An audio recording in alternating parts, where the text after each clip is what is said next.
Bener kan?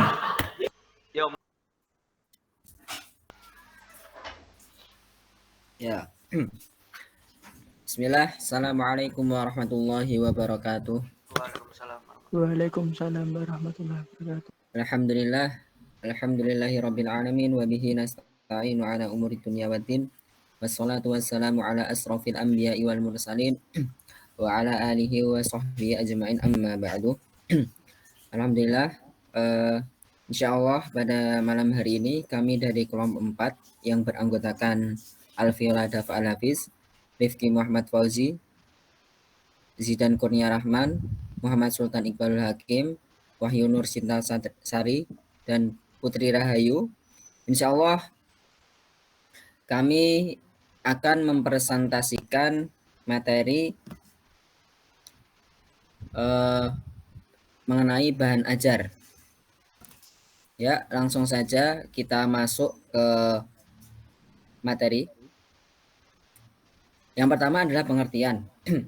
Kita akan melihat pengertian dari bahan ajar itu apa, yaitu bahan ajar merupakan segala bahan atau informasi, alat maupun teks yang disusun secara sistematis yang menampilkan sosok utuh dari kompetensi yang akan dikuasai peserta didik dan digunakan dalam proses pembelajaran dengan tujuan perencanaan dan penelaahan implementasi pembelajaran. Next, kemudian ada beberapa tujuan dari bahan ajar ini, yaitu ada 4. Yang pertama, bahan ajar ini sebagai pembantu peserta didik dalam melengkapi sesuatu. Kemudian yang kedua, menyediakan berbagai pilihan bahan ajar sehingga mencegah timbulnya rasa bosan pada peserta didik. Kemudian yang ketiga, memudahkan peserta didik dalam melaksanakan pembelajaran. Kemudian yang terakhir adalah agar kegiatan pembelajaran menjadi lebih menarik. Selanjutnya, ciri-ciri dari bahan ajar.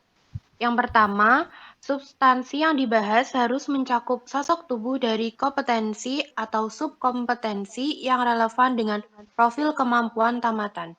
Yang kedua, substansi yang dibahas harus benar, lengkap, dan aktual, meliputi konsep fakta, prosedur, istilah, dan notasi serta disusun berdasarkan hierarki atau step penguasaan kompetensi.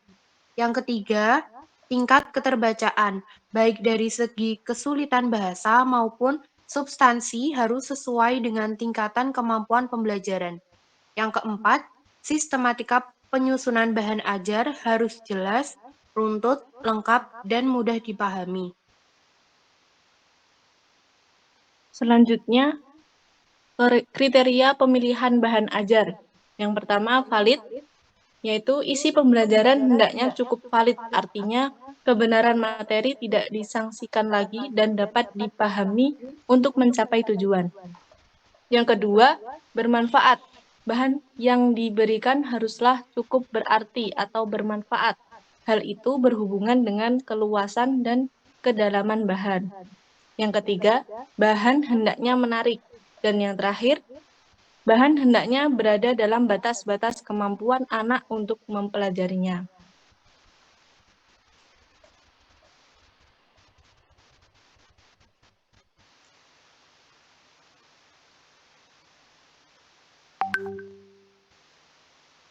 Lanjut Mas Rifki. Selanjutnya yang 5 ialah manfaat. Yang pertama, diperoleh bahan ajar yang sesuai tuntutan kurikulum dan kebutuhan siswa. Kemudian yang kedua, tidak lagi tergantung pada buku teks yang terkandung sulit diperoleh. Yang ketiga, bahan ajar menjadi lebih kaya karena dikembangkan dengan berbagai referensi. Kemudian yang keempat, menambah khazanah pengetahuan dan pengalaman guru dalam menulis bahan ajar. Kemudian yang kelima, bahan ajar akan mampu membangun komunikasi pembelajaran yang efektif. Kemudian yang keenam, bahan ajar yang dapat membantu pelaksanaan kegiatan pembelajaran. Selanjutnya, syarat membuat bahan ajar. Yang pertama, memasukkan prinsip-prinsip hak asasi manusia. Kedua, memfasilitasi pembelajaran untuk mendapatkan hasil-hasil spesifik yang dapat diukur dengan memperhatikan berbagai perspektif gaya pembelajaran dan modalitas berbeda seperti pengetahuan, keterampilan, dan sikap.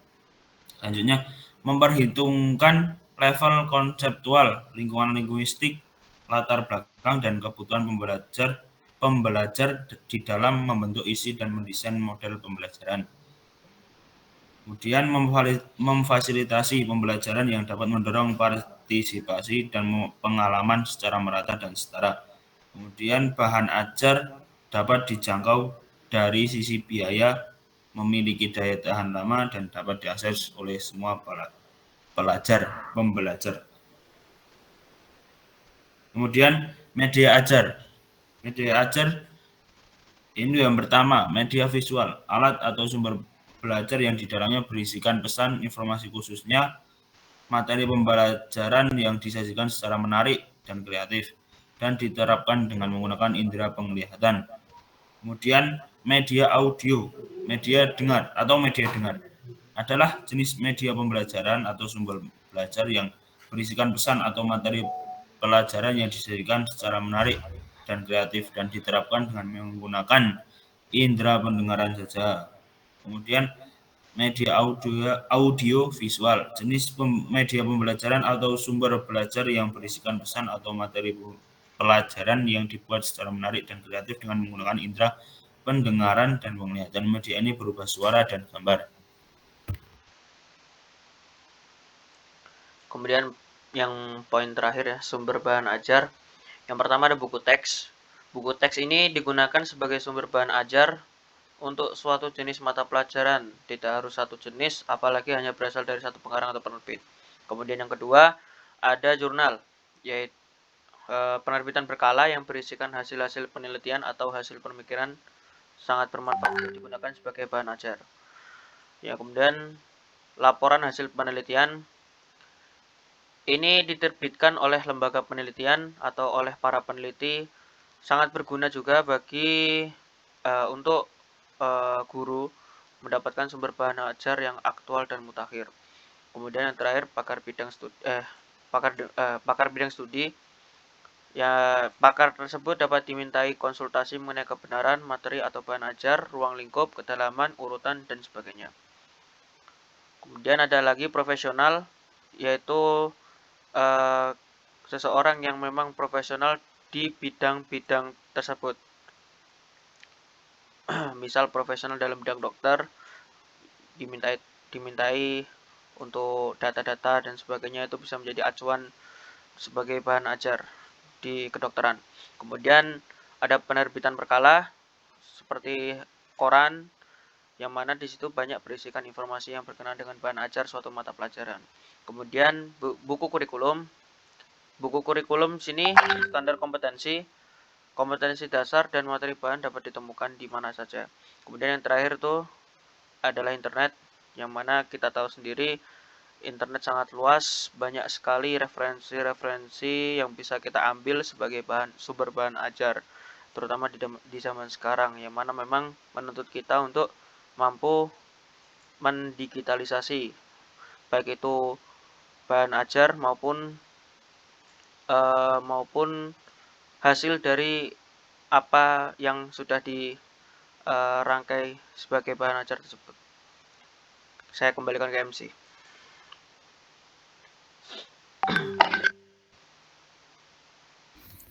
Ya, sekian tadi presentasi dari kami mengenai materi bahan ajar. Kemudian apabila ada yang salah dari perkataan kami mohon maaf yang sebesar-besarnya. Kita tutup. Assalamualaikum warahmatullahi wabarakatuh. Waalaikumsalam warahmatullahi wabarakatuh. Tuh.